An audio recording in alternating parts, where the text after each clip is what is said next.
Hello, Steve White, Steve Arts 89. Well, I just can't believe this one. It's just, Hollywood is just capable of such, just, they don't learn. Um, Basically, Michael Bay's coming back to reboot the franchise he ran into the ground. This makes no sense. Now, when DC wanted to reboot DC and get rid of the Snyderverse, they brought in someone new, maybe the wrong person, and the universe they've created is just wrong. It's basically they've turned DC into Marvel. They've turned into a kiddie franchise, and it's like full of for love and fun to level jokes and emotional immaturity and all these issues. But at least they brought someone in new that you can believe maybe they actually thought they were doing something different or that it would be better or something because it was going to be different because they brought in someone new to do something different. But bringing back the same person who ran the franchise into the ground the first time, how are these people this stupid? Okay, I understand that Michael Bay has his claws in the franchise and the IP, and he just wants to keep making the movies and keep getting paid. He doesn't care if the films are bad. He doesn't care if they destroy the canon or the franchise or the characters or the fan base or if they don't make money. He gets paid either way. So he's going to make them as long as he can. It's just like Kurtzman's going to keep making Star Trek shows, even if everyone hates them and they damage the franchise and they don't make any money for the studios, they don't bring new audiences or anything. As long as he gets paid to make these shows, he's going to keep making them until someone makes him stop. And the same thing with Bay, obviously. Now, there was this brief shining moment where we thought we were getting a reboot because Michael Bay, he stayed involved, but he stepped back, and Travis Knight came in and created a reboot basically of Bumblebee, and it was a great film.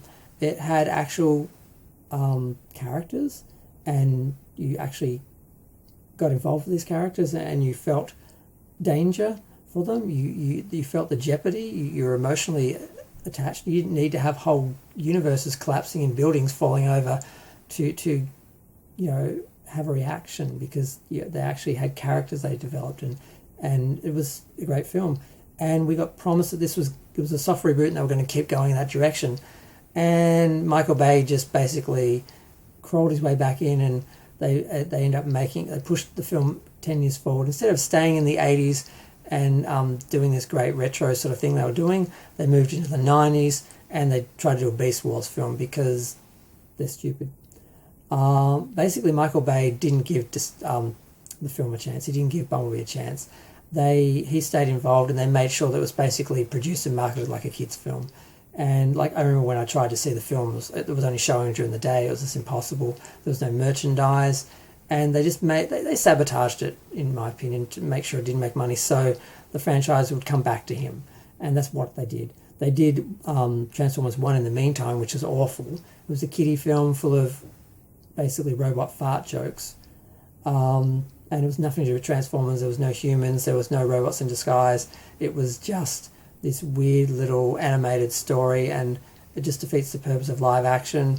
Transformers, if you're going to make it all animated on Cybertron, it's just, and not even, it was just a disaster. So they're like, okay, well, we're going to go back to the drawing board, start all over again with the same person who did it all the first time. It's so baffling. Now, I know the first film was well received. I loved it at the time. But, it was too big. It was all about the military. It was all war. They should have started with a small story like Bumblebee and, developed and grew. And then by the third film, by the end of the trilogy, maybe we're at war with them. And they would have had somewhere to go. He did all in one film because he just can't stop. And they act like he's the only person who can direct action. Anyone can direct action. Writing a story, having characters, having an emotional attachment, connection, these things are difficult to do. Just blowing shit up, anyone can do that. He's got his claws in this IP. He's going to milk it till it's dry. He doesn't care, and that's just what's happening. And I can't believe the studio is stupid enough to let it happen.